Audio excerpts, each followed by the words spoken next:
Your roadmap to the latest in auto. Welcome to Highway Herald. Today, we take to the skies, not in a jet, but through the sweeping turbulence shaking the aviation industry to its core. Boeing, once the indomitable backbone of many global fleets, is facing a sudden and visible mutiny. Longtime allies, KLM, Qantas, and Emirates are pivoting, and the direction they're headed? Airbus. And not quietly. This isn't just a fleet update, it's a dramatic realignment with serious implications for commercial aviation, sustainability goals, and even future travel routes. In this video, Highway Herald charts how Boeing's stumble turned into Airbus's gain, starting with one of Europe's oldest airlines taking a bold leap.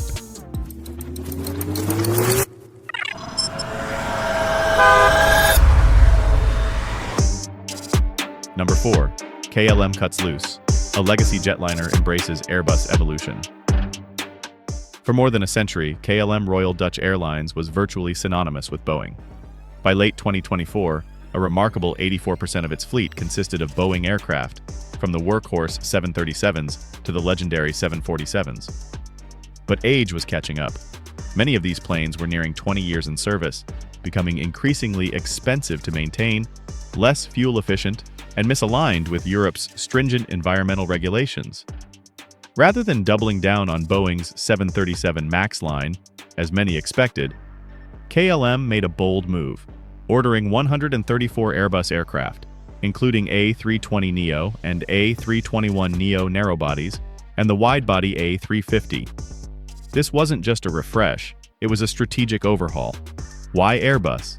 The A321neo carries up to 244 passengers, over 40 more than the MAX 10, while offering longer range and far superior fuel and emissions performance, key factors in today's carbon-conscious market.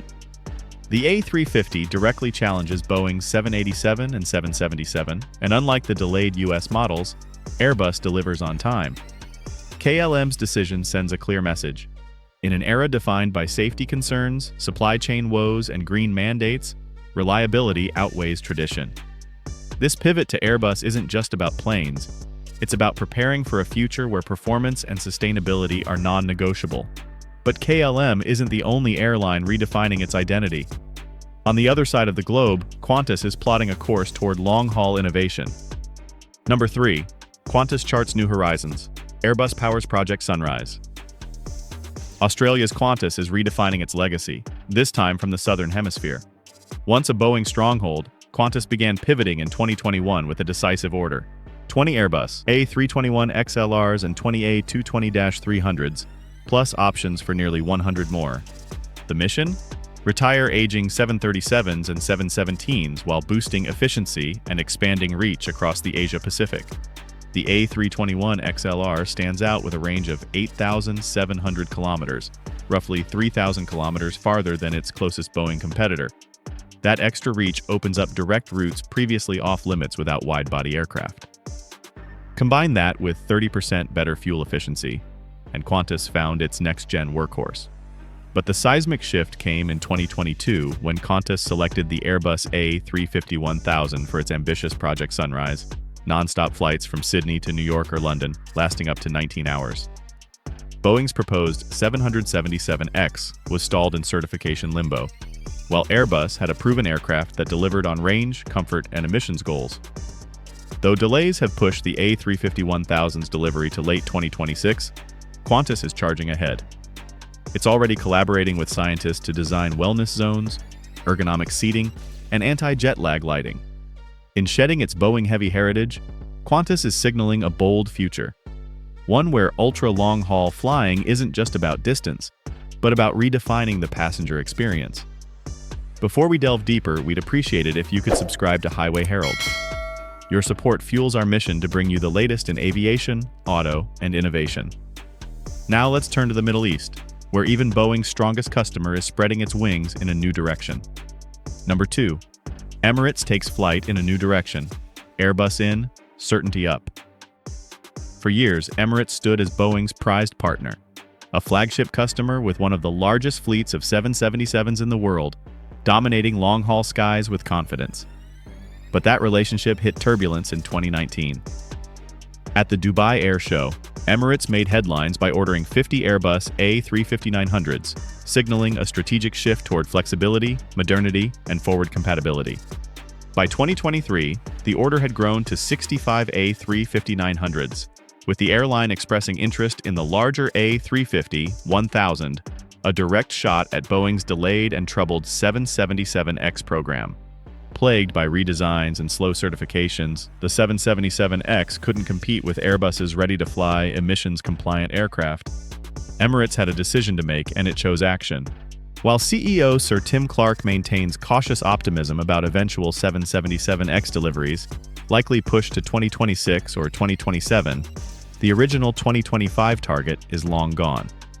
To bridge the gap, Emirates is investing $4.5 billion to upgrade its existing 777 fleet.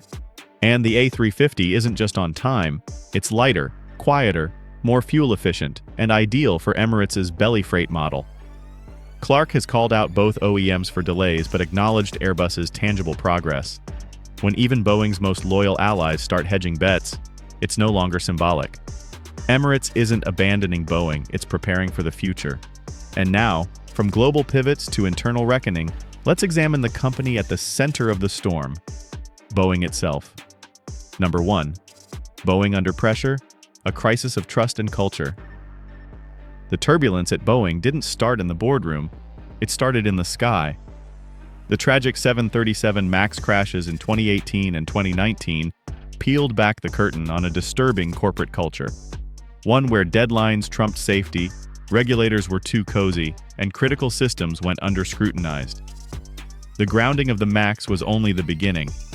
Since then, Boeing's path back has been rocky.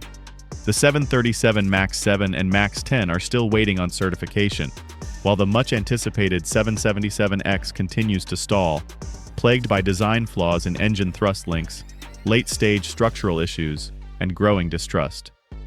Even the 787 Dreamliner, once Boeing's golden goose, is now experiencing production slowdowns and supply chain snarls. Meanwhile, Airbus keeps moving, delivering A320neos and A350s on time, in spec, and with lower emissions. Today's airlines don't just want jets, they need performance, punctuality, and predictability.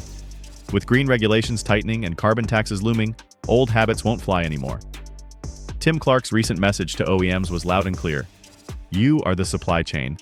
That was aimed not just at the planes, but the culture behind them. Airlines aren't cutting Boeing out, they're hedging risk, and in that calculus, Airbus is winning. Final approach: Boeing at a defining crossroads. Let's be clear, Boeing is at a make-or-break moment. The days of legacy loyalty and handshake deals are over. With KLM, Qantas, and Emirates pivoting to Airbus, airline confidence in Boeing has eroded amid delays, safety scandals, and internal dysfunction. To recover, Boeing must urgently secure certifications, rebuild trust, and prioritize sustainability and innovation. The road back exists, but it's narrow and steep. Boeing still holds the engineering prowess, legacy, and global presence to compete. But without cultural reform and timely delivery, even giants risk being grounded. This isn't just a business pivot, it's a pivotal moment that could reshape the future of aviation leadership for years to come. Now let's hear it from you. Do you think Boeing can truly bounce back? Or is the damage permanent? Would you feel more confident flying Airbus over Boeing in the near future? Which airline strategy, KLM, Qantas, or Emirates, do you think is the smartest long-term move? Drop your thoughts and experiences in the comments. We read every one. Please do not forget to subscribe to Highway Herald, where your passion for planes, cars, and everything in between always has a runway. Thanks for watching and see you in the next video. You can now check out any of the videos on the screen. There's more exciting and informative content waiting for you.